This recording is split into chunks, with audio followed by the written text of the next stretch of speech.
Shalom, shalom, selamat malam buat Indonesia dan selamat pagi buat yang ada di Amerika ya. Bapak Ibu yang terkasih, hari ini kita kembali lagi meneruskan pelajaran sejarah penebusan dari buku seri yang kedua dan ini adalah pertemuan yang kedua. Hari ini materi pelajarannya yang sangat penting untuk kita pelajari yaitu penggenapan perjanjian sulh. Ya, saya sudah kecepatan mau memberitahukan kepada Bapak Ibu untuk tema berikutnya adalah keturunan keempat dan Sikem ya, itu untuk pertemuan minggu depan.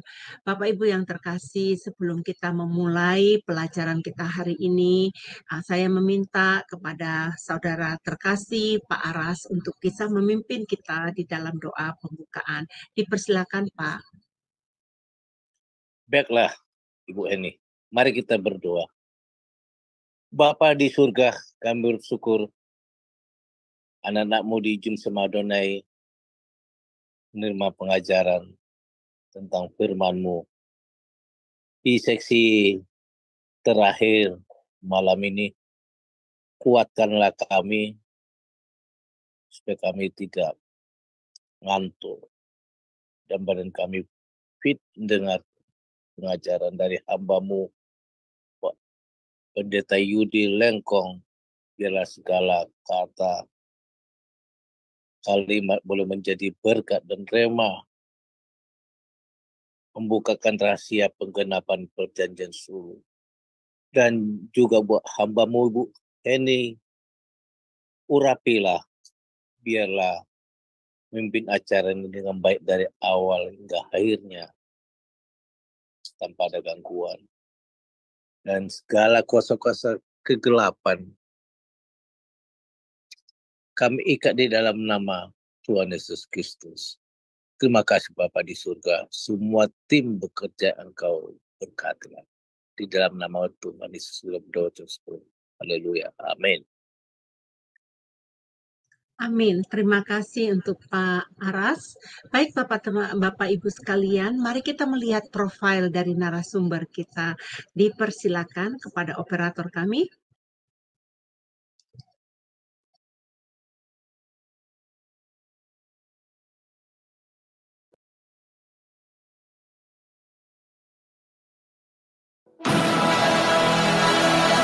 Shalom semua, berjumpa kembali dengan firman Tuhan. Dan pada kesempatan kali ini kita akan berkenalan dengan pembicara kita, yakni Bapak Pendeta Yudi M. Lengkong. Dan berikut adalah profil singkat dari beliau.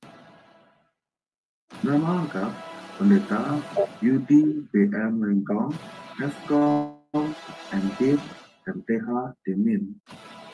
Beliau lahir di Manado pada tanggal 21 Oktober tahun 1979.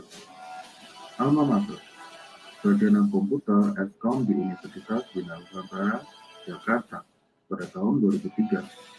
Master of Divinity MD di The Presbyterian General Assembly Theological Seminary, Florida, US pada tahun 2010. Doctor of Ministry Demin di Barrett Theological Seminary, Florida, US pada tahun 2015.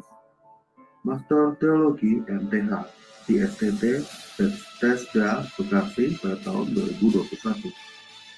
Pelayanan Pendeta di Gereja Presbyterian Bukit Sion Indonesia di Jalan Telaga Warna 1, Nomor 2, Puri Cinere, Depok.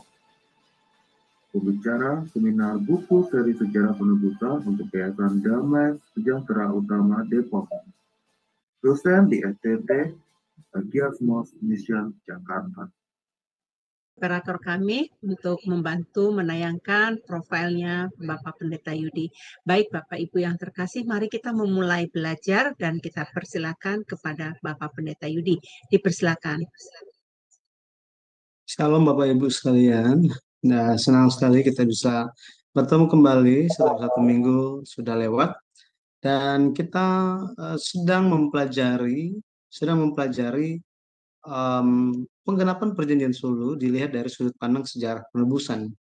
Dan sumber bahan ajar kita untuk memahami Alkitab, kita menggunakan buku Pendeta Abraham Park yang berjudul Pertemuan yang Terlupakan, yaitu seri kedua Sejarah Penebusan, yang membantu kita untuk lebih lagi memahami Alkitab.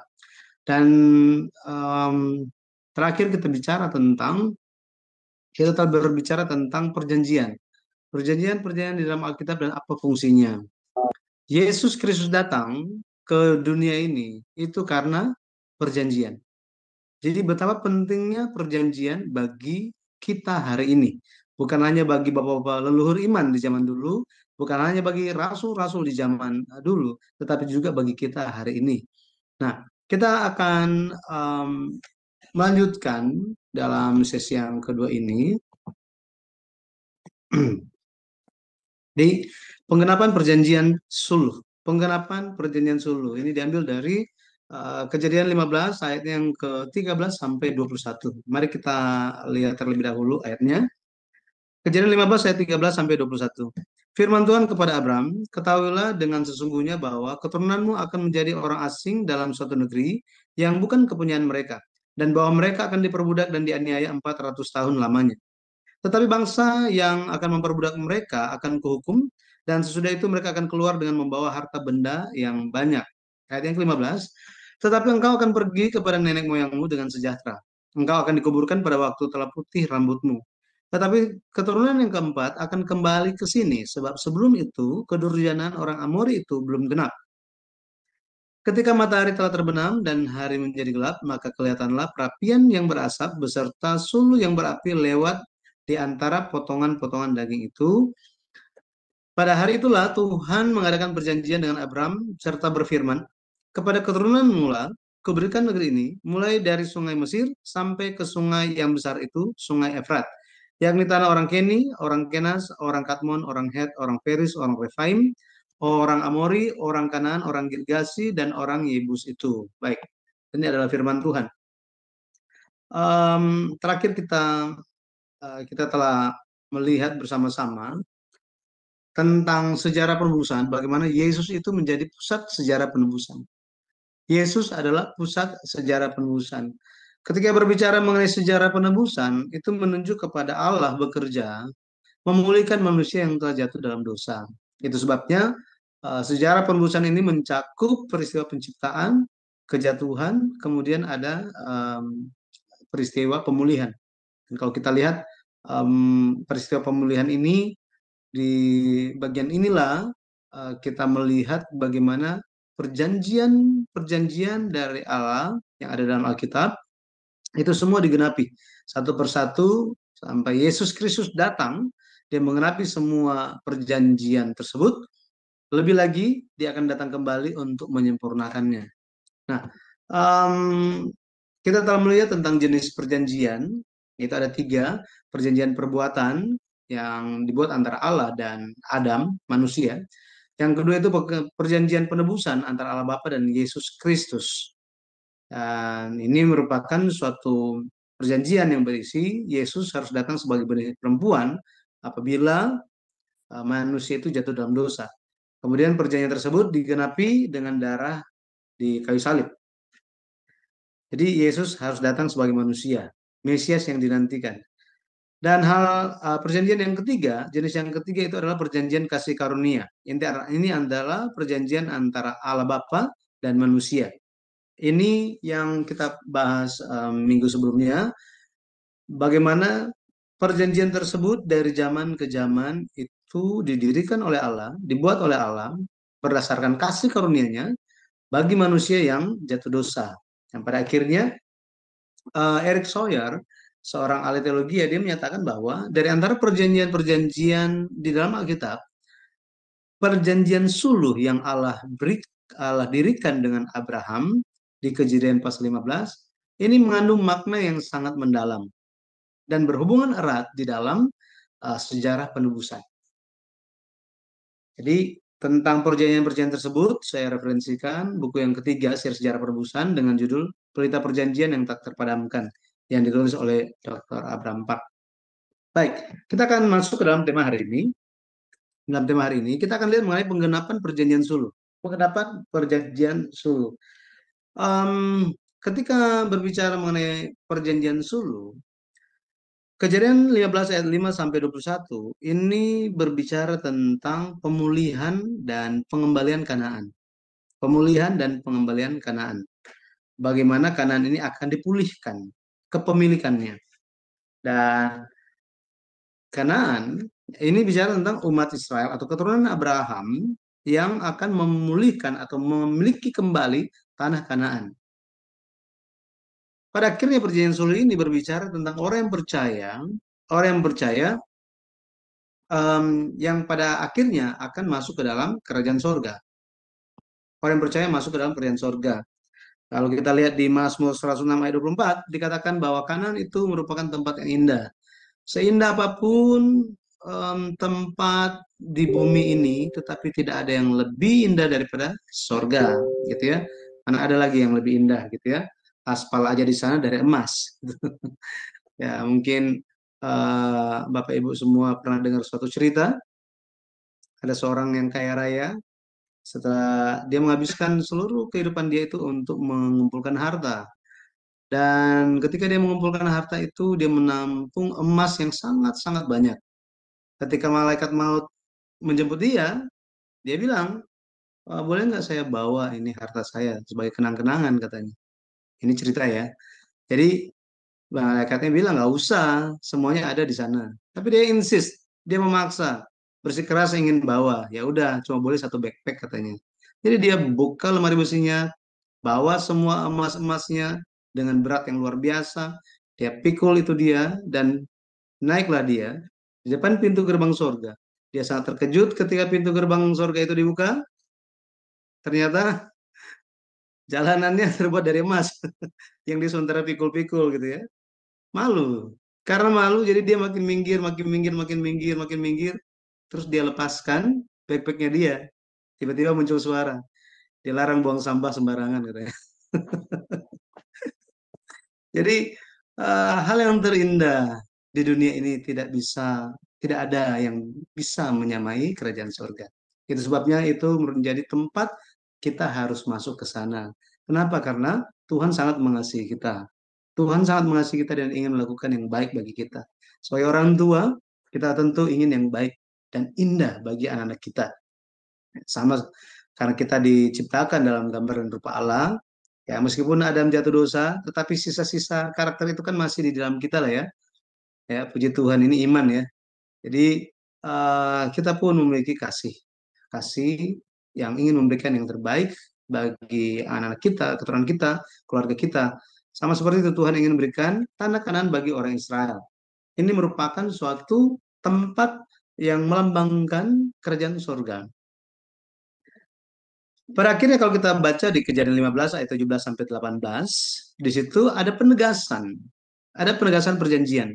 Dari antara berbagai perjanjian di dalam Alkitab, perjanjian dengan Adam, perjanjian dengan Nuh, perjanjian dengan Musa, dengan Daud, dengan Yeremia, Yeskiel, semua perjanjian-perjanjian tersebut itu hanya Allah sampaikan saja.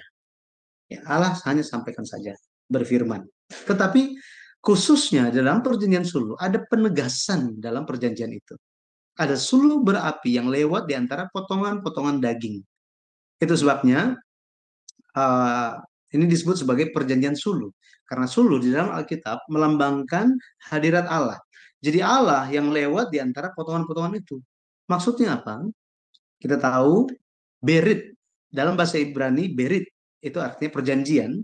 Merupakan suatu tindakan yang biasa dilaksanakan di timur dekat kuno. Di zaman dulu kalau orang mau bikin perjanjian dua pihak, mereka sepakat tentang suatu hal, maka mereka akan ambil binatang belah dua, kemudian kedua pihak lewat di tengah-tengah potongan itu. Nah, artinya orang yang melanggar akan berakhir seperti binatang itu. Jadi berit, perjanjian ini menunjuk kepada perjanjian yang mempertaruhkan nyawa. Dalam hal ini, Allah yang lewat di antara potongan-potongan daging itu menunjukkan bahwa Allah pasti menggenapinya. Allah pasti menggenapinya. Abraham dia tidak lewat di situ. Ya, jadi mari kita lihat tentang isi dari perjanjian suluh. Jadi yang pertama kita lihat isi perjanjian. Intinya perjanjian suluh itu berbicara tentang dua hal. Itu janji tentang keturunan di ayat 5, pasal 15 ayat 5 dan 6. Kemudian janji tentang tanah. Janji tentang tanah itu mulai ayat yang ke-7 sampai ayat 21. Bagaimana proses keturunan Abraham akan memperoleh tanah Kanaan yang dijanjikan. Itu semua proses penggenapan memperoleh tanah yang dijanjikan itu dijabarkan dengan detail di Kejadian 15 ayat 7 sampai 21. Nah, kalau kita lihat Allah membawa Abraham, kalau kita baca Kejadian 15 ayat 1, Allah datang menemui Abraham dan Abraham berkata bahwa Tuhan, apa yang akan engkau berikan kepadaku? Gitu ya. Karena Tuhan pas datang, Abraham, ketahuilah upahmu sangat besar, katanya. Janganlah takut, upahmu sangat besar. Jadi Tuhan tahu bahwa Abraham ini sementara dalam keadaan yang takut. Kenapa dia takut? Ini ada hubungan dengan apa yang terjadi di Kejadian pasal 14. Yaitu Perang Dunia Pertama yang dicatat dalam Alkitab. Nah itu kalau kita lihat, Abraham dia menjawab pernyataan Tuhan dengan berkata, apa yang akan engkau berikan kepadaku? Aku tidak ada keturunan. Yang akan menjadi pewarisku adalah Eliezer orang Damsyik itu. Tuhan bilang, no, dari tubuhmu sendiri engkau akan mendapatkan keturunan. Enggak berhenti di situ. Tuhan bawa dia, coba lihat ke langit, hitung bintang-bintang itu. Bisa kamu hitung? Nggak bisa. Demikianlah banyaknya keturunanmu. Pada akhirnya, berapa banyak keturunan Abraham hari ini? Banyak sekali. Banyak sekali. Galatia 3 ayat 7, ayat yang ke-29, di situ dinyatakan bagaimana setiap orang yang menjadi milik Kristus, merekalah keturunan Abraham. Kita semua, saya percaya, dan juga anggota keluarga kita. Ya, dalam Yesus Kristus kita menjadi keturunan Abraham. Akan tetapi ketika berbicara mengenai janji tentang tanah, Abraham bertanya di ayat yang ke-7. Allah berkata di dalam ayat yang ke-7 bahwa tanah ini, tempat kau berdiri ini akan kuberikan kepada keturunanmu. Abraham tanya, bagaimanakah aku tahu bahwa aku akan menerima tanah ini?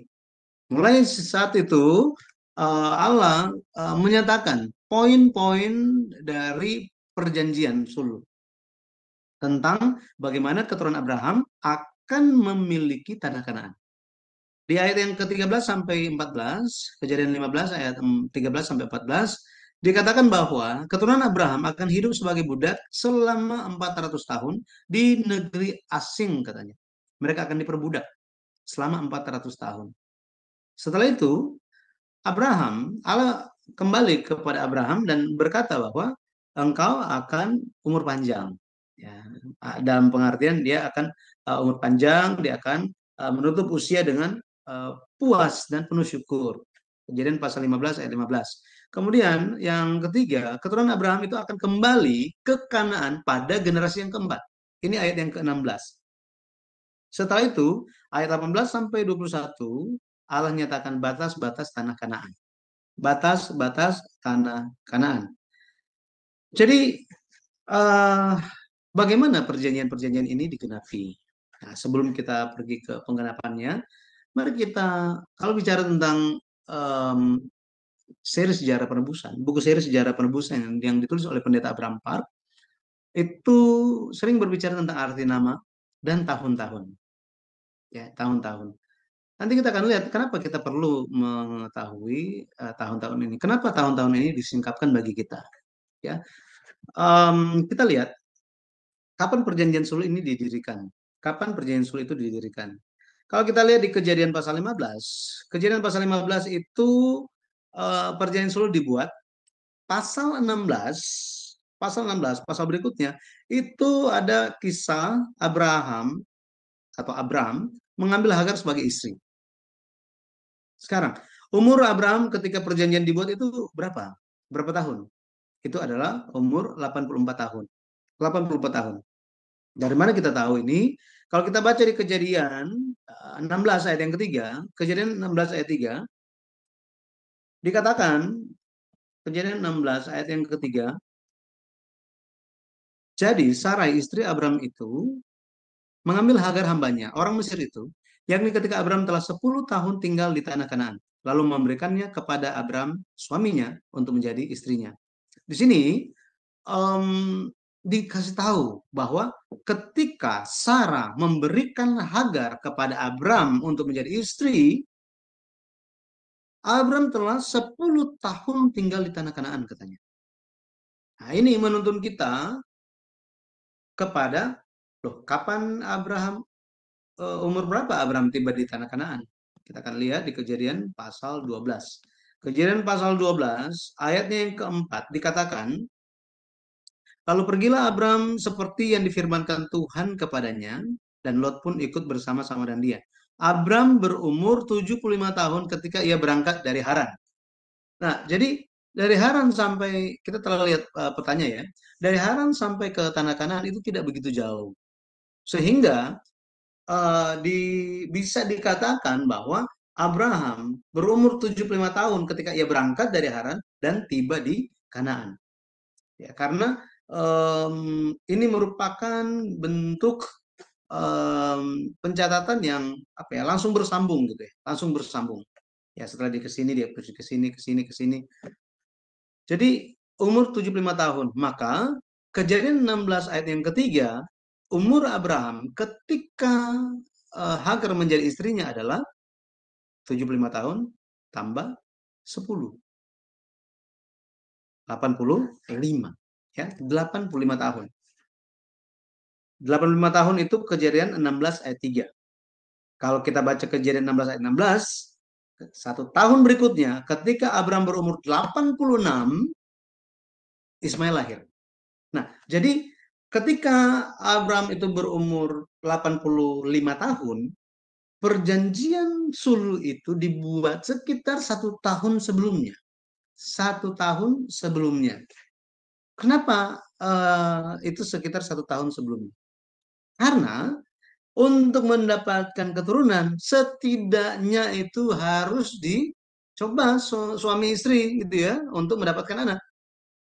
Tetapi ketika mereka itu melihat tidak ada tanda-tanda memiliki anak, lebih lagi Sarah itu telah mati haid, makanya Abram langsung setuju. Abram langsung setuju. Dikatakan bahwa Kejadian 16 ayat yang ketiga, ayat yang kedua, Sarai berkatalah Sarai kepada Abram, engkau tahu Tuhan tidak memberi aku melahirkan anak. Karena itu baiklah hampiri hambaku itu. Mungkin oleh dialah aku dapat memperoleh seorang anak. Dan Abram mendengarkan perkataan Sarai. Makanya satu hal yang kita perlu bersyukur, ya bapak-bapak semua saya yakin gitu ya, pasti bersyukur. Jika bapak-bapak itu di posisi Abraham, pasti bapak-bapak akan berkata bahwa apa? Ketika istri bilang, sayang, saya ini kan sudah nggak bisa punya anak. Nanti kita belum ada keturunan. Kamu papa, jadi papa kawin lagi aja. Pasti bapak-bapak semua akan tolak. Betul ya? Benar ya? Pasti akan tolak. Saya tahu itu. Ya, saya yakin pasti akan menolaknya. Ya. Abraham seharusnya bilang memiliki pendirian seperti bapak-bapak semua. Jangan gitu ya. Kita percaya janji Tuhan. Tetapi yang terjadi apa? Abraham mendengarkan perkataan Sarai. Ini yang terjadi. Jadi pada akhirnya kalau kita lihat umur Abraham ketika perjanjian dibuat itu adalah 84 tahun. 84 tahun. Oke, kita bisa lihat di sini. Ya. Ini usia 75 tahun. Ini tahun yang pertama. Kejadian 12 ayat 4 sampai ini penuh katanya. Sudah 10, telah 10 tahun. Telah 10 tahun. Jadi 10 tahun itu sudah lewat, sudah penuh. Nah, jadi dia masuk ke tahun yang ke-11 maksudnya. Ya, Kejadian 16 ayat 3. Nah, di sini dikatakan ya, telah 10 tahun, gitu ya. Telah 10 tahun. Jadi udah ini udah penuh gitu ya, penuh. Baik, jadi kita bisa melihat tahun berapakah perjanjian sulh ini dibuat? Jawabannya adalah 2082 sebelum Masehi. 2082 sebelum Masehi. Tahun-tahun di dalam Alkitab, beberapa waktu yang lalu ada yang bertanya kepada saya, apakah kalender yang digunakan di dalam Alkitab di Kitab Kejadian itu sama seperti kalender yang sekarang, gitu ya? Itu tidak sama kalendernya. Tetapi mereka menghitung 1 tahun itu tetap sama, ya, tetap sama. Dan memang ada perubahan-perubahan semua seperti itu. Akan tetapi jumlah tahun-tahun orang-orang yang di dalam Alkitab, misalnya itu Abraham berumur 84 tahun, itu merupakan tahun yang penuh, gitu ya, tahun yang penuh di waktu itu, di waktu itu. Ya, mungkin kalau kita konversi ke zaman sekarang, kita terapkan kita tidak bisa masuk, gitu ya. Tetapi nanti saya sedang mempelajari juga buku yang ke-8, seri sejarah penebusan, dibahas juga mengenai kalender-kalender dalam Alkitab, gitu ya. Jika ada waktu nanti kita terus jalan, kita ada kesempatan bisa bahas mengenai hal tersebut. Waktu tahun-tahun di dalam Alkitab dan peristiwa-peristiwa khusus. Jadi bagaimana apakah kita bisa mengetahui, bisa mendapatkan tahun perjanjian sulh ini? Bagaimana caranya? Caranya itu bisa melihat tahun Salomo mendirikan bait suci. Ya, mendirikan bait suci. Kalau kita lihat, Salomo mendirikan bait suci itu pada tahun yang keempat pemerintahannya. Tahun yang keempat pemerintahannya. Alkitab tidak mencatat itu tahun berapa. Tetapi luar biasanya Allah mengizinkan, sejarah dunia mencatat bahwa Salomo menjadi raja itu tahun 970 sebelum Masehi. 970 sebelum Masehi. Maka tahun keempat pemerintahannya berarti kita kurangin, betul ya? Karena ini semakin menuju Masehi itu berkurang. Jadi kita kurangin 970 dikurang 3 tahun, dikurangi 4 tahun, maka kita mendapatkan Salomo mendirikan bait suci itu pada tahun 966 sebelum Masehi.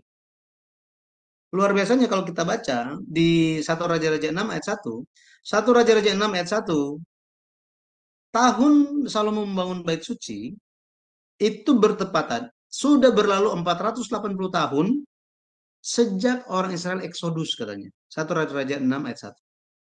Maka kita bisa tambahkan karena ini kita pada akhirnya mau mundur, kalau tadi kan maju, ini kita mundur, kita jumlahkan. Jadi 966 ditambahkan 480, maka kita akan mendapatkan eksodus dari Mesir itu adalah tahun 1446 sebelum Masehi. Sampai di sini kalangan teolog konservatif setuju dengan pandangan ini. 1446 sebelum Masehi. Dan kita tidak berhenti di sini. Ketika orang Israel eksodus dari Mesir, ketika orang Israel itu eksodus dari Mesir, keluar dari Mesir di tahun 1446, kita bisa mengetahui kapan itu orang Israel masuk ke Mesir. Keluaran 12 ayat 40 sampai 41 dikatakan bahwa orang Israel tinggal atau berdiam di tanah Mesir selama 430 tahun. Itu dicatat di Keluaran 14 ayat 40 sampai 41. Maka kita bisa tahu Yakub membawa 70 anggota keluarganya masuk ke Mesir itu dengan cara gimana? 1446 ditambah 430. Maka kita akan menemukan, maaf ini saya ganti dulu ya supaya tidak membingungkan. Ini saya 1876. 1876. Oke. Iya. Jadi 1876 sebelum Masehi itu merupakan tahun Israel atau Yakub masuk ke Mesir. Pada waktu itu kalau kita baca di Kejadian 47 ayat 9, Firaun bertanya kepada Yakub, "Bapak umur berapa?" Hebatnya Alkitab mencatat bahwa Yakub menjawab, tahun-tahun pengembaraanku itu selama di dunia ini tidak seperti tahun bapak-bapak leluhurku yang lain.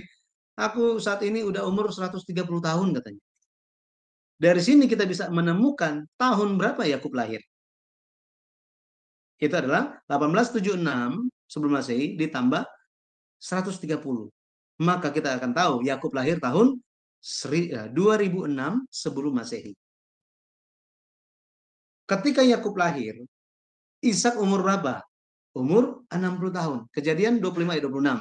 Maka kita bisa tambahkan 2006 tambah 60, kita menemukan tahun kelahiran Ishak itu adalah 2066 SM. Dan Ishak, ketika Ishak lahir di tahun 2066 sebelum Masehi, papanya umur berapa? Ya, benar, 100 tahun. Maka Abraham, dia lahir tahun 2166 sebelum Masehi. Kejadian 21 ayat 5 tentang usia Abraham waktu Ishak lahir itu 100 tahun. Dari sini mudah kita ingat sebenarnya. Ada 966, 1446, 1876, 2006, 2066, 2166. Mudah gitu ya. Tapi seperti ini. Pada akhirnya tahun-tahun di dalam Alkitab itu kita bisa temukan. Dan usia Abraham ketika perjanjian Solo itu dibuat itu adalah 84 tahun. Jadi kita bisa kurangkan 2166 sebelum Masehi kurang 84, ya, kita akan menemukan 2082 sebelum Masehi. 2082 sebelum Masehi. Nanti kita akan lihat berapa lama perjanjian Solo ini digenapi. Berapa lama perjanjian Solo itu digenapi? Berapa tahun? Ya, berapa tahun? Nah, jadi kita sudah tahu usia Abraham, kemudian tahun pendirian perjanjian Suluh 2082 sebelum Masehi. Alkitab seringkali disalahpahami oleh orang-orang di luar sana, bahkan oleh orang Kristen. Tetapi Alkitab merupakan sejarah penebusan, sejarah nyata, bukan mitos, bukan dongeng atau legenda dan lain-lain, bukan. Itu sebabnya Alkitab diizinkan oleh Allah untuk mencatat, semua penulis-penulis itu mencatat tahun-tahun untuk membuktikan bahwa sejarah penebusan yang mengalir di dalam Alkitab itu berjalan beriringan dengan sejarah dunia. Itu sebabnya dibandingkan semua kitab suci yang dikatakan suci oleh manusia di bumi, hanya Alkitablah yang benar-benar terbukti. Jadi Alkitab itu merupakan hadiah yang luar biasa dari Allah untuk umat manusia. Luar biasa. Ya, baik. Mari kita lihat tentang penggenapan perjanjian Solo. Ya, kita lihat poin yang ketiga tentang penggenapan perjanjian Solo. Bagaimana 400 tahun itu digenapi? Bagaimana? Kita tahu bahwa keturunan Abraham itu menjadi budak. Budak di negeri asing. Ini digenapi lewat orang Israel tinggal di Mesir. Tapi ada muncul suatu pertanyaan bahwa di Keluaran 12 ayat 40 dikatakan bahwa orang Israel itu diam atau tinggal di Mesir selama 430 tahun. Kok beda dengan 400 tahun ini? Nah, sepertinya 30 tahun ini menunjuk kepada masa Yusuf itu masih dihormati, masih ada pengaruh sehingga mereka belum menjadi budak di situ. Ya, belum diperbudak karena masih ada pengaruh. Akan tetapi kita bisa memahami bahwa selama 430 tahun orang Israel tinggal di Mesir, 400 tahun lamanya mereka diperbudak. Beberapa waktu yang lalu saya nonton film Exodus, Gods and Kings. Jadi karena ini tentang Exodus, ini juga sementara dibahas di Shema Adonai, maka tentang Exodus ini saya nonton gitu kan. Tetapi memang itu sangat-sangat tidak alkitabiah. Saya jadi nggak semangat untuk menontonnya, tetapi saya ingin tahu pandangan-pandangan orang di luar sana itu seperti apa. Karena film-film seperti Exodus, Kings, The Gods and the Kings, kemudian ada juga tentang Noah, itu semua merupakan eh, pandangan-pandangan eh, yang tidak berdasarkan dengan Alkitab. Semua itu disusun, entah ceritanya mereka bikin dari mana itu, gitu ya. Kalau kita tahu tentang Noah, gitu ya, film Noah, ada Melkisedeknya, tinggal bertapa katanya. Itu sangat-sangat tidak alkitabiah. Sampai ada yang berkata itu film Nuh, tetapi tidak ada Nuhnya. Sama ini juga film Musa tetapi tidak ada Musanya. Sangat-sangat jauh. Maka em, pandangan-pandangan seperti itu benar-benar tidak mendasar kepada Alkitab. Tidak mendasar kepada Alkitab. Saya pikir mereka perlu membaca buku seri sejarah permusuhan supaya mereka bisa buat film lebih bagus kayak. Nah, Pendeta Berampak pernah ketemu dengan siapa direktur sutradara film yang Jaws itu, yang saya terkenal orang Yahudi juga. Nah, mereka foto sama-sama. Nah, di itu dulu. Nah, jadi kalau kita lihat pada akhirnya 400 tahun itu keturunan Abraham diperbudak di Mesir, ya, di Mesir. Dan ada tambahan, Allah katakan bahwa mereka akan keluar dengan membawa banyak harta. Kejadian 15 ayat 14, kemudian Keluaran 12 ayat 35 sampai 36. Di Keluaran 12 nanti Bapak Ibu baca di situ Allah tak beritahukan kepada Musa. Musa, kasih tahu kepada umat Israel. Kalian minta kepada majikan kalian apapun barang berharga semuanya kalian minta.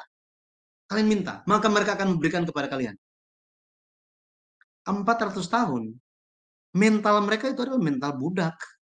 Jadi ketika mereka diundang ke rumah, kita suruh mereka duduk di kursi, mereka nggak akan bisa. Mereka akan duduk di lantai secara otomatis. Karena mental sebagai budak. Itu sebabnya Allah mengubah mereka. Kalian bukan budak lagi, tetapi kalian adalah anak-anak sulungku. Wah, ini luar biasa. Jadi, aku akan membalaskan, aku akan membayar lunas semua gaji, semua kerja keras, kerja rodi yang kalian telah jalani. Jadi minta. Wah, itu kan ragu-ragu semuanya, takut juga kan. Tetapi akhirnya ada yang berani minta pada akhirnya kalau kita lihat mereka bisa membawa banyak harta gitu ya. Keluaran 12 itu mereka minta, ya mereka minta dan orang Mesir kasih. Yang penting mereka cepat-cepat keluar katanya. Nah, banyak harta di sini itu berapa banyak sih? Berapa besar banyak harta ini? Kalau kita lihat um, untuk mengetahui perkiraan berapa banyak itu yang mereka bawa keluar, kita bisa lihat tentang persembahan-persembahan yang dikumpulkan untuk mendirikan kemah suci, untuk membuat kemah suci. Jadi jumlah persembahan untuk pembangunan kemah suci dikatakan emas ada 29 talenta dan 70 sikal, perak itu 100 talenta dan 1775 sikal. Ini semua dikurskan sekitar, jadi hari ini itu sekitar 321 juta US dollar. Ini banyak sekali ya, banyak sekali. Ini luar biasa. Bayangkan membangun gereja seperti apa juga kayak gini duitnya. Ya, luar biasa. Jadi mereka benar-benar Tuhan menggenapi apa yang dijanjikannya kepada Abraham di Kejadian 15 ayat 14. Kejadian 15 ayat 14. Nah, kemudian Kejadian 15 ayat 15 kita bisa lihat Abraham dia panjang umur dan mati di usia yang baik gitu ya. Dan salah satu isi perjanjian suluh yang perlu digenapi adalah keturunan keempat akan kembali katanya. Kejadian 15 ayat yang ke-16. Pertanyaannya siapa keturunan keempat yang akan kembali ke Kanaan? Siapa yang akan kembali? Siapa keturunan keempat ini? Nah, kalau kita lihat ada yang beranggapan keturunan keempat itu yang kembali ke Kanaan itu dihitung sejak keturunan Abraham masuk ke Mesir. Mulai keturunan Abraham masuk ke Mesir. Jadi mulai Yakub katanya. Ada yang berpandangan seperti itu. Khususnya anaknya Yakub. Jadi dihitung Lewi. Lewi dia masuk ke Mesir. Kemudian dicatat bahwa setelah Lewi itu ada Kehat, kemudian ada Amram. Setelah Amram itu siapa? Musa. Musa kembali ke tanah Kanaan. Tetapi masalahnya Musa tidak masuk ke Kanaan. Dalam 430 tahun ini hanya 4 generasi. Ini tidak kalau kita bandingkan dengan silsilah Yosua itu tidak sama gitu jumlahnya. Ya, maka kita bisa menyimpulkan ada suatu dugaan bahwa keturunan Lewi, ya, keturunan Lewi itu ada, ya, khususnya keturunan silsilahnya Musa, maaf, keturunan Musa itu ada generasi-generasi yang dihilangkan, ya.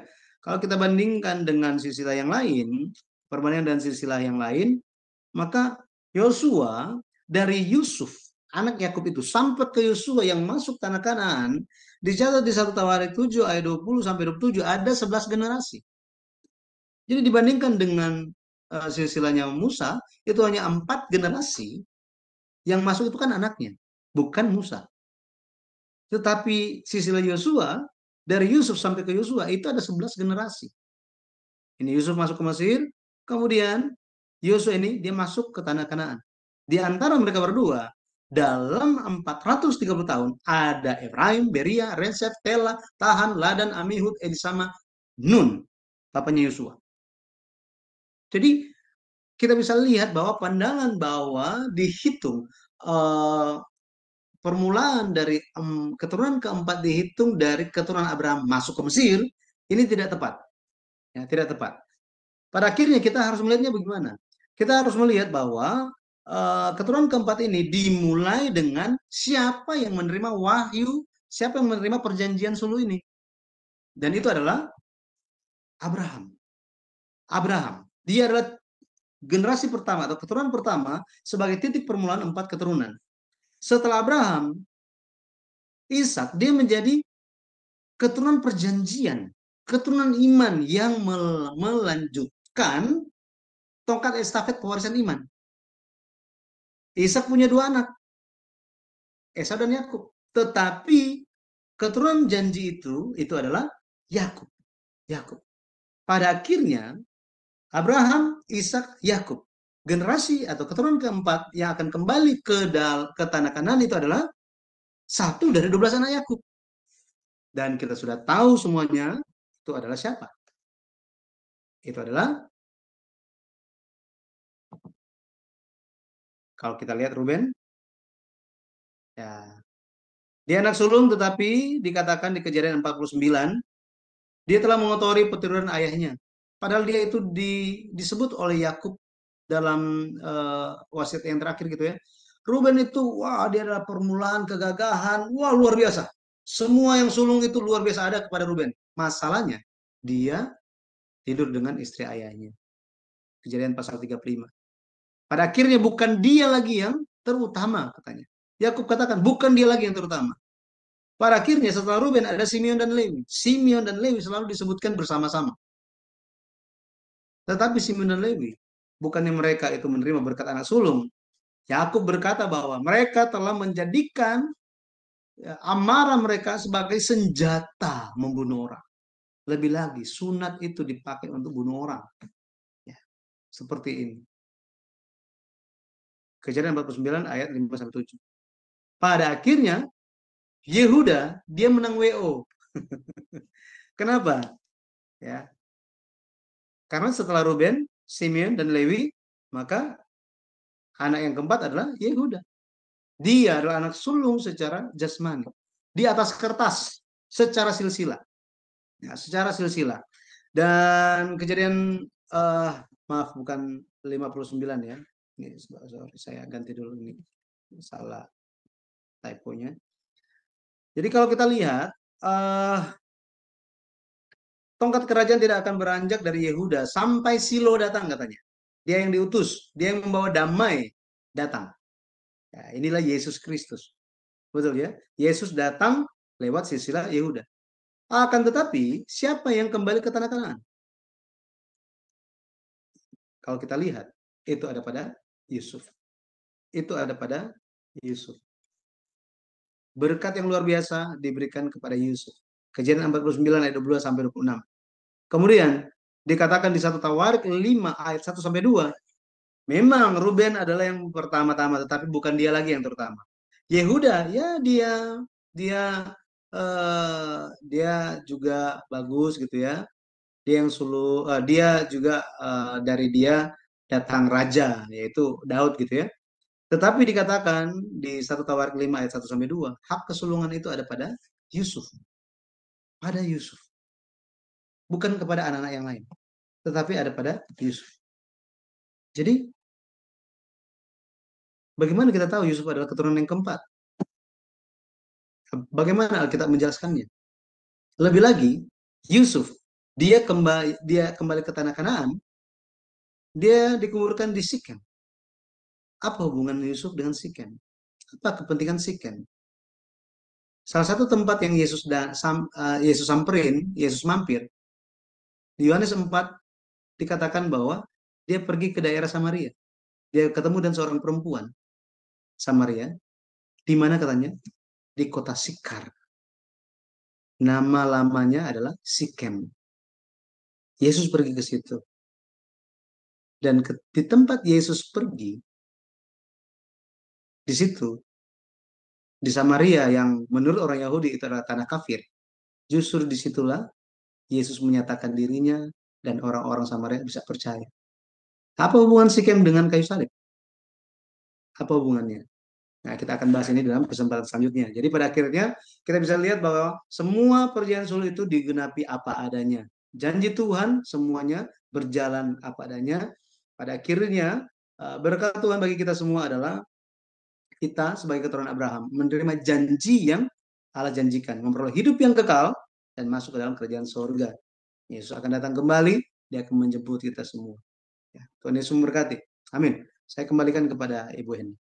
Ya, baik. Terima kasih Bapak Pendeta. Luar biasa pengajaran firman hari ini. Saya percaya Bapak Ibu dapat mempelajari pelajaran hari ini yang luar biasa.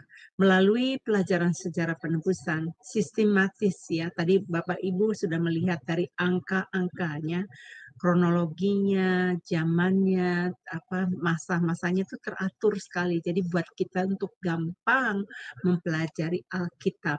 Tapi sebelum kita masuk di dalam tanya jawab ya untuk diskusi mengenai Bapak Ibu yang terkasih, ini kesempatan buat Bapak Ibu untuk berdiskusi dengan narasumber kita. Apakah ada di antara Bapak Ibu yang ingin menanyakan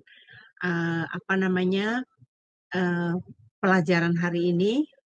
Karena kayak kemarin saya ditanyain, Bu, benar nggak sih temanya itu perjanjian sulu atau perjanjian sulung, katanya gitu. Enggak benar perjanjian sulu, saya bilang penggenapan perjanjian sulu. Nah, tadi kita sudah diajarkan siapakah keturunan yang keempat itu, ternyata Yusuf ya. Bapak Ibu, mari silakan untuk berdiskusi. Apakah pelajarannya tadi bisa diserap, bisa diterima, atau gimana? Nanti angkat tangan, nanti saya akan bukakan ininya ya, audionya. Ini Bapak Pendeta, mengenai tadi bangsa Israel ya, itu kan selama 400 tahun ditulisnya kan, biar mereka di 430 tahun. Nah, tadi udah jelas bahwa 30 tahun itu kan umur usia dari dari Yusuf ya. Tapi ada loh Bapak Pendeta yang mengatakan bahwa sebenarnya bangsa Israel itu bukan 430 tahun di Mesir, mereka bagi 215 kalau nggak salah, 215 di Mesir dan 215 ada padang gurun. Nah, itu menurut Pak Pendeta bagaimana menanggapi pengajaran yang demikian? Padahal di ayat firman Tuhan sudah jelas-jelas tadi seperti Bapak Pendeta katakan di kitab Keluaran. Ya, Silakan. saya pernah mendengar uh, pandangan tersebut. Cuma saya lupa, mohon maaf. Saya lupa bagaimana penjelasannya. Nanti saya coba buka catatan lagi supaya tepat gitu ya penjelasannya. Ada dasar yang mereka gunakan juga, itu berdasarkan kepada perjanjian baru. Di perjanjian baru ada Rasul Paulus yang berbicara tentang suatu hukum gitu ya, yang digenapi sekian ratus tahun sesudah itu katanya. Nah, tapi itu semua sudah pernah dijelaskan dan saya perlu waktu, nanti kasih saya waktu untuk melihat catatan itu kembali.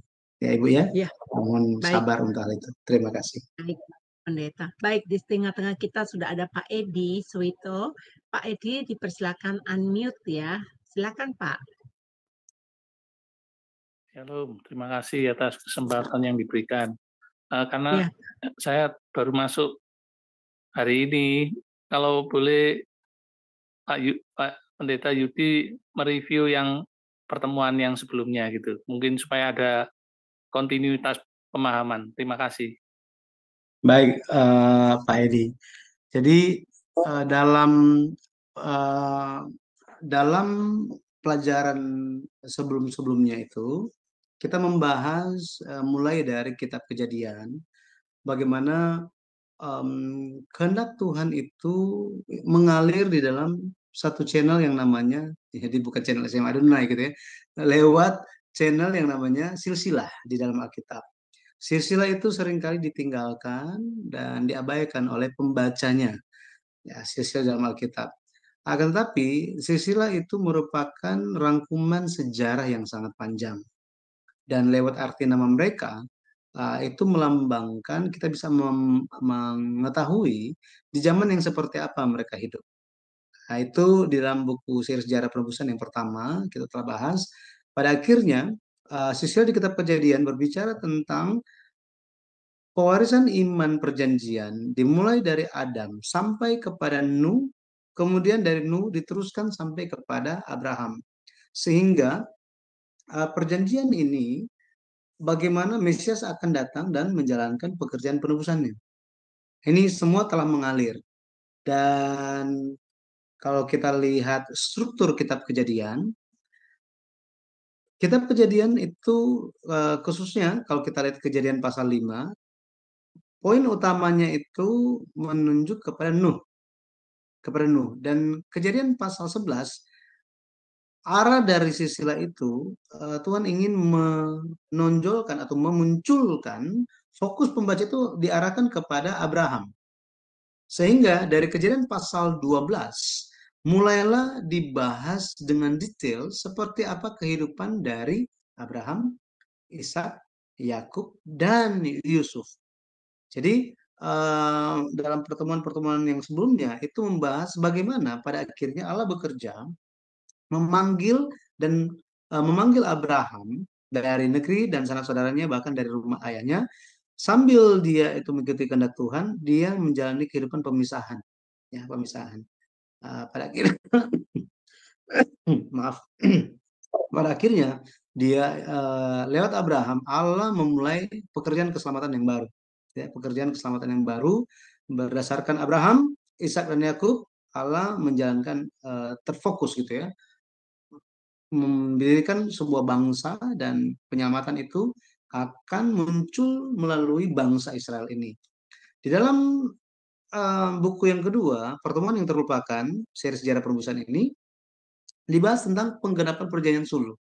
Jadi dalam pertemuan yang pertama itu, dibahas tentang perjanjian-perjanjian di dalam Alkitab, bahwa Alkitab itu berisi tentang perjanjian-perjanjian dari Allah di sepanjang sejarah penebusan, sepanjang sejarah Alkitab. Dan perjanjian-perjanjian tersebut memiliki kaitan satu sama yang lain. Itu seperti gerbong kereta, ada pengait-pengaitnya itu. Nah, ini pengait-pengait ini berfungsi untuk menghubungkan setiap gerbong. Perjanjian di dalam Alkitab itu berfungsi untuk mengaitkan dari zaman seorang tokoh atau sebuah peristiwa besar dengan zaman tokoh selanjutnya. Nah, ini perjanjian. Dan dari antara perjanjian-perjanjian itu, seorang ahli teologi yang bernama Eric Sawyer, dia berpendapat bahwa perjanjian sulh itu merupakan perjanjian yang sangat penting di antara semua perjanjian-perjanjian yang ada dalam Alkitab. Kenapa demikian? Nah, jadi dibahas dengan detail oleh Pendeta Abraham Park lewat buku Sejarah Perebusan seri yang kedua, bahwa dari semua perjanjian-perjanjian dalam Alkitab, perjanjian sulh itu ada penegasannya. Jadi sebenarnya Allah mendirikan perjanjian dengan Abraham itu sebanyak 7 kali. 7 kali. Tetapi perjanjian yang keempat, yang di Kejadian pasal 15, ini berbicara mengenai bagaimana janji Allah tentang pemulihan keturunan dan tanah itu dengan detail proses untuk digenapi semuanya sudah diberitahukan. Lebih lagi, ada penegasan lewat sulu yang melambangkan hadirat Allah itu lewat di antara potongan-potongan daging. Jadi kalau zaman dulu perjanjian bahasa Ibrani-nya berit, itu caranya adalah dua orang setuju, dua pihak sepakat tentang suatu hal, mereka ambil binatang, kemudian belah dua pihak ini lewat di tengah-tengah. Artinya yang melanggar akan berakhir seperti binatang itu. Artinya berit di sini merupakan perjanjian yang mempertaruhkan nyawa. Di dalam Kejadian pasal 15, di situ harusnya hadirat Allah, suluh itu lewat, harusnya bukan dia, Abraham pun harusnya lewat juga. Akan tetapi tidak dikatakan Abraham lewat, hanya suluh yang berapi, yang menggambarkan, yang merupakan simbol hadirat Allah. Artinya, perjanjian suluh ini akan digenapi oleh Allah, pasti digenapi. Dan tadi kita telah bahas apa saja isi-isinya. Intinya adalah perjanjian sulh itu adalah tentang Allah janjikan keturunan, kemudian tanah, keturunan dan tanah. Kenapa ini penting? Karena manusia kehilangan semua ini. Adam, dia adalah, kalau kita baca ekspresi sisi lalu di Lukas pasal 3, dia adalah anak Allah. Dia adalah anak Allah. Gitu ya. Nanti baca Kejadian Lukas 3 ayat 38. Jadi Allah kehilangan Adam itu, manusia itu. Dan pada akhirnya Adam pun kehilangan Taman Eden itu.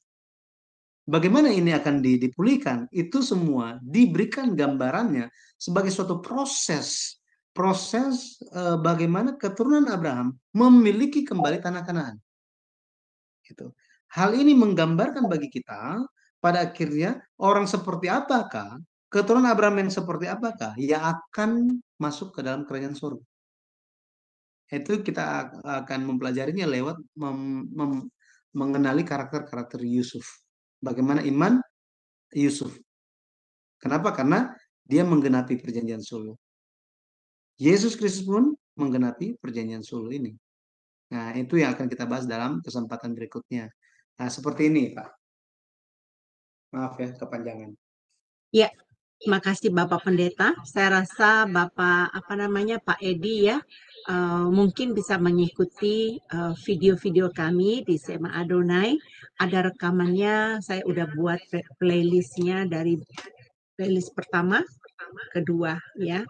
Baik Bapak Ibu, saat ini saya memberikan sama-sama Pak Edi, datang lagi ya.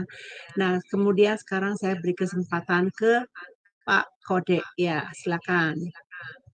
Ya, terima kasih Ibu Moderator, Ibu Heni. Terima kasih juga Pak Pendeta Yudi Lengkong. Kesempatannya saya bisa bertanya. Pertanyaan saya karena tadi ini mengisahkan tentang Abraham dan juga saya perhatikan tadi ada istrinya namanya Sarah. Tapi saya ingin tanyakan itu adalah apakah di Alkitab ada juga tentang pertemuan antara Abraham dengan istrinya, Sarah? Karena kalau saya perhatikan, kalau diteruskan ini tentang anak cucunya, masing-masing mereka saat bertemu dengan istrinya ada kisahnya. Tapi tentang Sarah, kenapa penulis dari kitab Kejadian ini tidak memberikan secara detail bagaimana Abraham bertemu dengan istrinya Sarah, gitu Pak Pendeta? Terima kasih. Ya, terima kasih Bapak. Jadi kita perlu tahu bahwa Alkitab ditulis itu berdasarkan bimbingan Roh Kudus. Penulis-penulis itu tulis. Dan Alkitab itu ditulis hanya yang penting-pentingnya aja. Penting-pentingnya aja. Maksudnya apa? Maksudnya kita perlu melihat Alkitab apa adanya Alkitab gitu ya. Benar seperti Bapak bilang tadi, tentang Ribka kita tahu bagaimana pertemuannya gitu ya. Mengenai Yakub bertemu dengan istri-istrinya, ketemu, itu ada ceritanya. Tetapi mengenai Sarai tidak, gitu ya. Maka kita bisa lihat bahwa hal itu bukan menjadi perhatian kita. Alkitab mengarahkannya seperti itu, bukan menjadi perhatian kita. Maksudnya apa? Maksudnya mengenai Sarah itu baru muncul di Kejadian pasal 11. Kejadian pasal 11 ayatnya yang ke-31 dan seterusnya. Nah, 30, 31. Di situ hanya ditulis tentang, oh ya Abraham ini punya istri siapa, kemudian siapa, Lot itu siapa. Hanya memunculkan nama-nama ini. Kenapa? Karena mereka satu kampung. Mereka sama-sama di Ur Kasdim, sehingga tidak dibahas tentang pertemuan mereka. Lebih lagi, mereka itu papanya sama, beda ibu. Nah ini, papanya sama, beda ibu katanya. Ini merupakan pengakuannya Abraham ketika dia kedapatan gitu kan. Ini ternyata ini istri kamu ya gitu kan. Terus dia bilang, ya saya juga nggak salah, dia memang adik saya. Karena apa? Ya dia memang adik saya, cuma beda ibu katanya. Nah, jadi tidak dibahas, Alkitab tidak bahas. Saya juga mohon maaf tidak tahu kenapa detailnya nggak disebutkan, tetapi berdasarkan apa yang informasi yang ada, sedikit saya simpulkan bahwa memang mereka itu datang dari rumah yang sama, kota yang sama, negeri yang sama, sehingga ketika Alkitab hanya menuliskan mereka itu, Abraham itu dipanggil keluar dari negeri dan sanak saudaranya, itu menunjukkan bahwa mereka itu sudah bertemu dan langsung keluar, gitu ya, langsung keluar. Tetapi menariknya pembahasan yang ada di dalam buku yang kedua tentang kematian, dalam topik kematian Sarah. Ketika Sarah mati, pendeta Abraham Pak menyusun semua di situ. Salah satu yang dibicarakan tentang Sarah ini adalah bagaimana seorang istri dia setia mengikuti suami, ya, panggilannya kemana dia ikut. Bahkan dia, seorang Sarai, memanggil suami dia sebagai tuanku, gitu ya, tuanku. Jadi dia sangat menghormati Abraham itu, istrinya ini, gitu ya, si Sarah ini. Lebih lagi, usia ketika seorang perempuan meninggal itu tidak ada yang di dalam Alkitab yang ditulis kecuali Sarah. Hal ini memberikan kepada kita suatu gambaran bahwa Allah memperhatikan dan memunculkan bahwa Sarah itu telah menjalani tahun-tahun kehidupan yang menyertai Abraham. Ya, dia telah setia mendampingi sampai akhir hidupnya. Ini jadi yang lain mungkin ada gitu ya pertemuan-pertemuannya yang dibahas gitu ya. Mulainya seperti apa. Tetapi endingnya yang paling lengkap itu dicatat adalah Sarai. Usianya dicatat. Demikian Bapak. Maaf ya keterbatasan saya. Terima kasih. Ya, bagaimana Bang Kodek? Apakah masih ada lagi? Oh, sudah cukup jelas. Terima kasih Ibu Heni, terima kasih Pak Pendeta Yudi. Baik, kita beralih kepada Dokter Gigi Yosua. Ini keponakan dari teman baik saya dulu di Amerika. Silakan Nak, aku panggil anak sama dia, soalnya ini anak keponakan. Oh maaf, Coba dibuka lagi, Yosua. Bisa? Ini coba unmute lagi. Coba di unmute lagi. Saya udah izinkan unmute. Coba ya. Ini ya, saya minta kamu unmute lagi ya. Ya, coba. Sudah di-co-hostkan saja, Bu. Udah Oke. co-hostkan supaya dia Oke, unmute. silakan buka. Yosua. Ada kendala kah dia? Ya, kita sembari menunggu Yosua bisa unmute ya.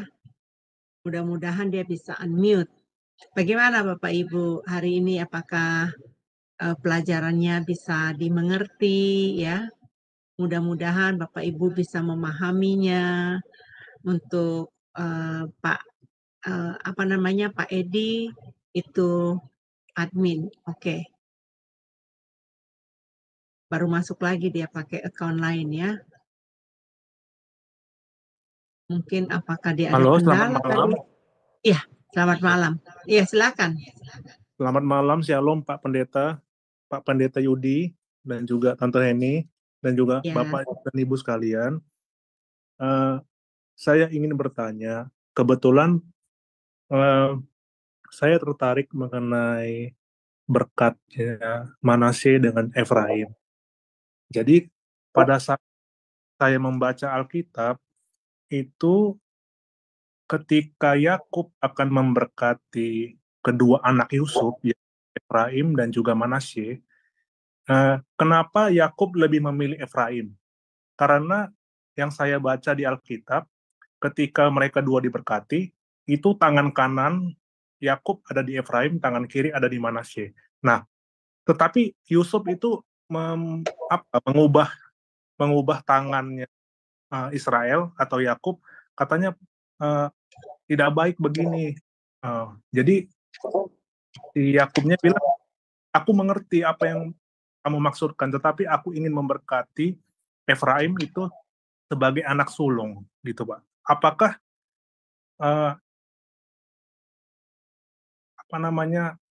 alasannya Yakub karena memang dia ingin berkat Efraim itu teringat dengan masa lalunya, karena kan Yakub kan anak bungsu gitu Pak.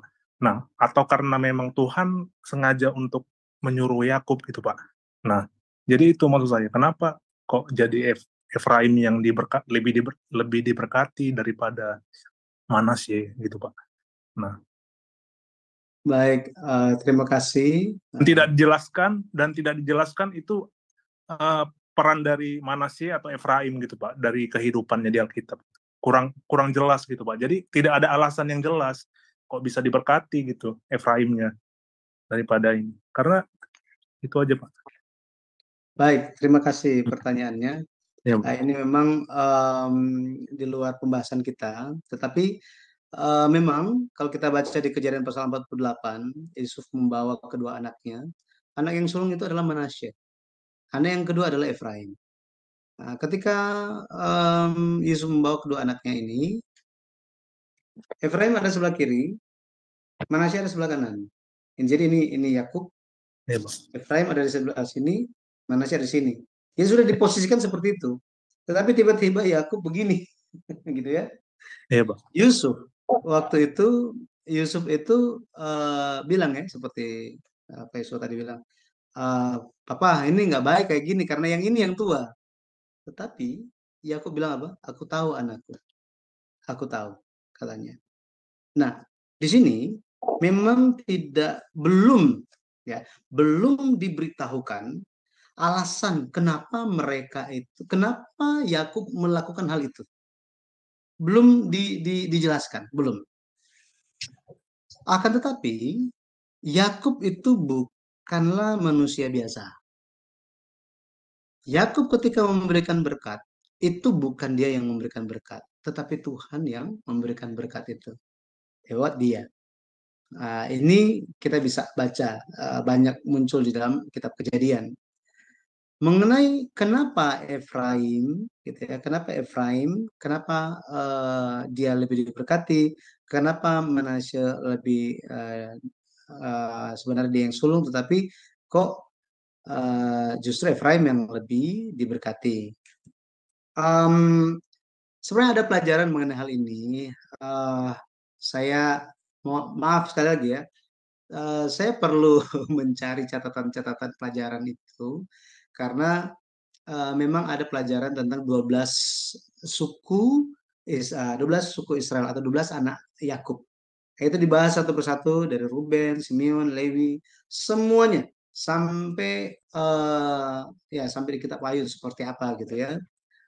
Saya minta waktu ya, kasih saya kesempatan untuk mencari lagi catatan saya. Tadi Ibu juga katanya tentang 215 gitu ya, 215 tahun. Di dalam pertemuan berikutnya selesai membahas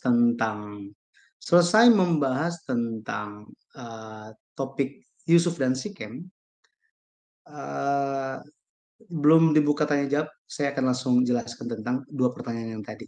Jadi mohon maaf saya belum bisa jawab sekarang, ya saya perlu membuka catatan saya.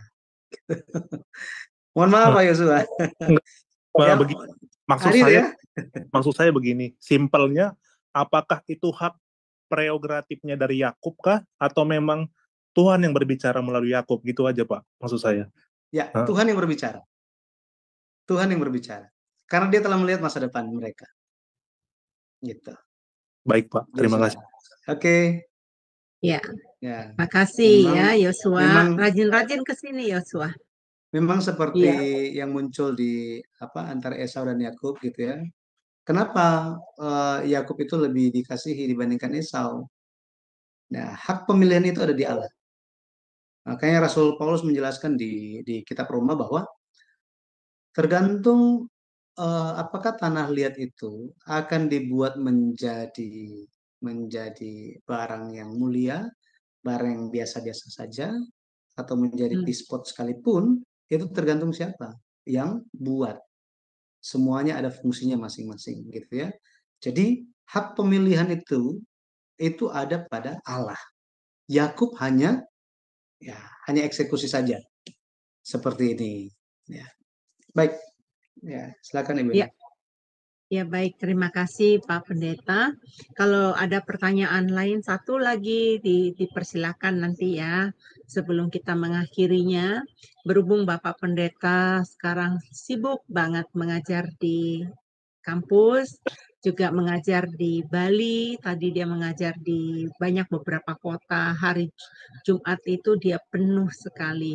Nah, buat Bapak Ibu yang tinggal di Malang, saya mau memberitahukan Bapak Pendeta Yudi akan diutus dari gereja kami untuk menjadi gembala sidang di Malang ya. Saya pribadi saya sudah chatting, saya mau ke Malang, saya bilang gitu. Karena saya dengar di Malang itu udaranya sejuk ya, pasti asri, makanan-makanannya pasti banyak yang organik gitu ya. Ini cuman intermezzo aja ya Bapak Ibu ya. Jadi Bapak Ibu yang ada di Kota Malang, welcome, ini nanti ada hamba Tuhan yang akan diutus ke sana. Ya silakan Pak Kodek, Bang Kodek ya, silakan. Ya, terima kasih. Ada kesempatan kedua untuk bertanya. Pak Pendeta, ya pertanyaan saya karena tadi baca kembali di Kejadian pasal 15 ayat 13, di situ disebutkan lamanya 400 tahun ya, bangsa keturunannya Abraham akan diperbudak 400 tahun kalau nggak salah ya. Nah, yang mau saya tanyakan itu, kenapa sepertinya ini sesuatu yang memang harus keturunannya alami.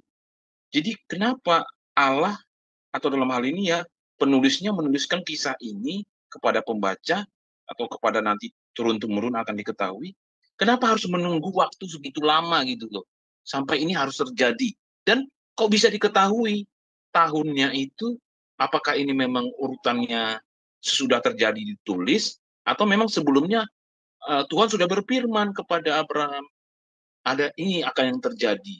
Begitu Pak Pendeta. Terima kasih Pak Pendeta. Ya, terima kasih Bapak. Jadi kalau kita lihat Perjanjian Suluh itu sangat detail, dan mengenai isinya, Abraham keturunanmu itu akan menjadi banyak sekali, dan keturunanmu itu akan menjadi budak 400 tahun lamanya.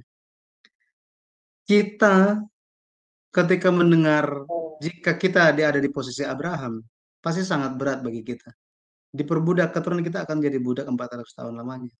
Nah, itu suatu hal yang mungkin kita akan tanya, kenapa Tuhan? Kok bisa begitu lama banget lagi? Gitu ya. Akan tetapi, 400 tahun ini merupakan suatu masa untuk umat Tuhan berkembang. Untuk umat Tuhan berkembang.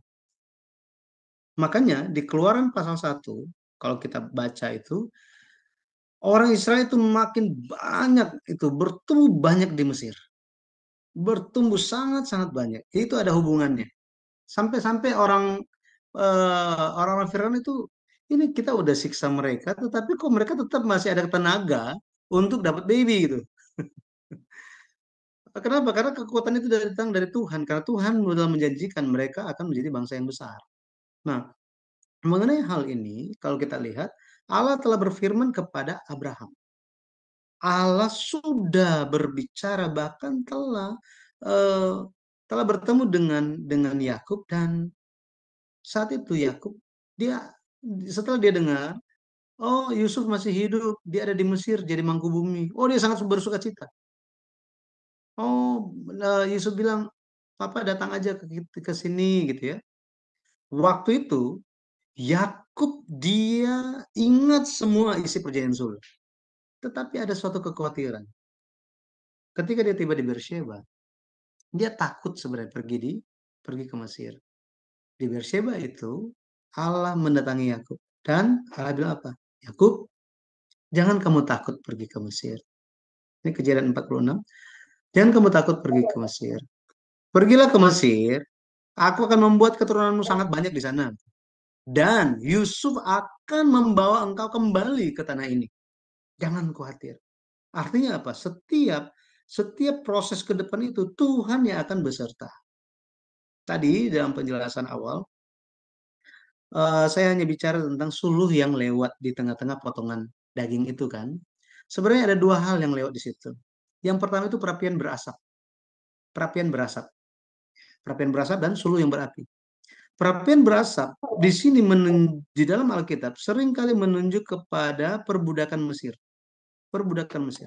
Dapur peleburan api katanya. Nah, peleburan untuk perjanjian suluh ini akan digenapi, akan ada kesengsaraan yang akan di kemudian hari akan dialami oleh keturunan Abraham. Akan tetapi, meski di dalam kesengsaraan seperti perapian yang berasap itu, Allah, hadirat Allah akan menyertai kehidupan mereka. Akan menyertai kehidupan mereka. Jadi, Allah telah berfirman lebih dulu kepada Abraham, kepada Ishak, kepada Yakub, bahkan Yusuf, dia tidak bertemu dengan Allah secara langsung, tetapi dia telah menerima semua isi perjanjian suluh itu. Makanya dia bisa memahami. Memahami apa? Ada tujuan kenapa dia pergi ke Mesir. Kenapa dia menderita di Mesir. Oh, untuk menjaga kehidupan. Karena pada akhirnya nanti ada apa? Akan ada kekeringan, kelaparan yang luar biasa. Dan orang dan keturunan Abraham hanya bisa survive di Mesir. Di situ mulailah kehidupan mereka di Mesir dan ya perbudakan. Dan benar terjadi seperti yang difirmankan Tuhan. Jadi apakah ini Allah berfirman lebih dulu kepada bapak-bapak leluhur iman, kepada Abraham, Ishak, Yakub? Yes, Allah berfirman. Ya, tetapi semuanya itu ditulis oleh siapa? Musa yang tulis. Gitu ya, Musa yang tulis di kemudian hari. Ya, di kemudian hari ketika Exodus. Seperti itu Bapak. Sudah ditentukan maksudnya. Baik, terima kasih Pak Pendeta.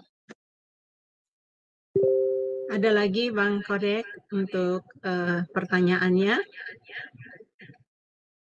Oh, sudah. Sudah ini ya. Baik. Bapak Ibu yang terkasih, saya akan menunjukkan sesuatu dulu terlebih dahulu ya. Ini Bapak Ibu adalah gereja kami di Jakarta. Bapak Ibu bisa melihat pelayanan kami di YouTube ya. Ini GPPSI Jakarta. Ya, Bapak Ibu bisa banyak mendapatkan video-video pengajaran-pengajaran ya. Dan kemudian ini adalah channel YouTube dari Sejarah Penebusan, juga di sana banyak mendapatkan informasi dan pengajaran-pengajaran. Kemudian GPPSI Bandung adalah cabang dari kami. Di sana juga Bapak Ibu akan banyak mendapatkan pelajaran firman Tuhan dari GPPSI Bandung. Bapak Ibu nanti sebentar lagi akan ada GPPSI Malang ya, karena Bapak Pendeta Yudi akan diutus untuk melayani di kota Malang. Baik Bapak Ibu yang terkasih, karena waktu yang sudah terlalu larut dan saya mau Pak Pendeta Yudi bisa beristirahat ya, lelah dari pagi sampai malam tak ada hentinya. Saya minta kepada Bapak Pendeta untuk berdoa penutup dan doa berkat. Baik, mari kita berdoa. Allah Bapa yang hidup, kami mengucap syukur Engkau telah memberkati kami. Dengan firman-Mu ya Bapak, Engkau telah anugerahkan kepada kami pertumbuhan di dalam iman. Ketika kami lebih lagi mengenal Engkau, bertumbuh di dalam pengenalan akan Tuhan, kami percaya bahwa kasih karunia-Mu akan melimpah atas kami. Bapa, terima kasih untuk Shema Adonai telah Engkau izinkan kami bisa bertemu dari manapun kami berada. Engkau pertemukan kami supaya nama Tuhan dimuliakan. Kiranya Bapa Engkau yang senantiasa memakai Shema Adonai ini untuk kemuliaan nama-Mu sehingga menjangkau lebih banyak orang dan membagikan berkat-berkat rohani, berkat yang Engkau telah siapkan bagi sebanyak orang. Bapak terima kasih bagi kami semua yang hadir mengikuti pelajaran ini. Bapak kiranya Engkau yang akan menyertai kehidupan kami, kegiatan kami, atau kami akan beristirahat. Bapak kiranya akan menjaga dan melindungi kehidupan kami. Tolong ya Bapak, semangat untuk mencari tahu kehendak Tuhan itu senantiasa ada di dalam kami, dan biarlah kami bisa menemukannya lewat firman-Mu yang ada dalam Alkitab. Terima kasih ya Bapa, kami pada akhirnya menyerahkan setiap kehidupan kami semuanya di dalam tangan kasih-Mu. Terpujilah nama Tuhan, di dalam nama Tuhan Yesus Kristus kami berdoa dan bersyukur. Amin. Amin. Terima kasih. Terima kasih Bapak Pendeta Yudi. Selamat beristirahat Bapak Pendeta. Tuhan Yesus memberkati dan juga teman-teman semua. Jangan lupa untuk kembali lagi pada hari Jumat yang akan datang. Temanya adalah keturunan keempat dan Sikem ya. Jadi kita akan lanjutin dan jawaban juga tadi untuk beberapa pertanyaan. Nanti Bapak Pendeta akan berusaha menjawabnya. Dari Jum Sema Adonai kami mengucapkan syukur dan terima kasih atas kebersamaannya. Haleluya. Amin.